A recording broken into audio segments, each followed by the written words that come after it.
નમસ્કાર, તમે જોઈ રહ્યા છો Gujarati news YouTube channel. Viral video અને તાજા સમાચાર જોવા માટે અમારી આ ચેનલને સબસ્ક્રાઇબ કરો. મુકેશ દલાલ, member of parliament, Surat.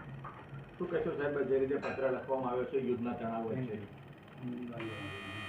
USA, Israel और ईरान के युद्ध के कारण हजारों की संख्या में भारतीयों, जिसमें कई गुजराती भी शामिल हैं, वो लोग इसमें मिडल ईस्ट विस्तार में फंसे हैं। मेरे पास अहमदाबाद, जामनगर, पोरबंदर और सूरत कई लोगों की रजूआत आई थी।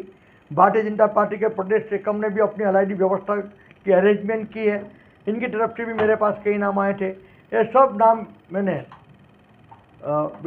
विदेश मंत्री एस जयशंकर साहब को मेल द्वारा भेज दी है और मैंने डिमांड की है कि जो सब भारतीय जो ये युद्ध के कारण वो खाड़ी विस्तार में फंसे हैं, वो सबको बने जितनी हो सके वो झड़प से वो लोग वापिस आए, सलामती से वापिस आए और वहाँ इनको कोई तकलीफ न हो, ऐसी सब व्यवस्था अरेंजमेंट करने के लिए आप वहाँ की कंसर्न एम्बेसी को सूचना करें, ऐसी मैंने मांगनी की है।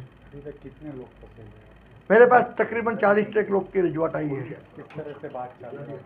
दुबई एम्बेसी के तरफ से मेरे पास जवाब आया है कि ये लोग ये सब के साथ संपर्क में है और हो सके इतनी झड़प से लोग को इंडिया वापस भेजे। આ ન્યૂઝના રિપોર્ટર છે Arvind Rathod. Gujarati news YouTube channel, Surat. ગુજરાતથી તમને મહત્વના સમાચાર મળતા રહેશે, માટે જોતા રહો ગુજરાતી ન્યૂઝ. ધન્યવાદ.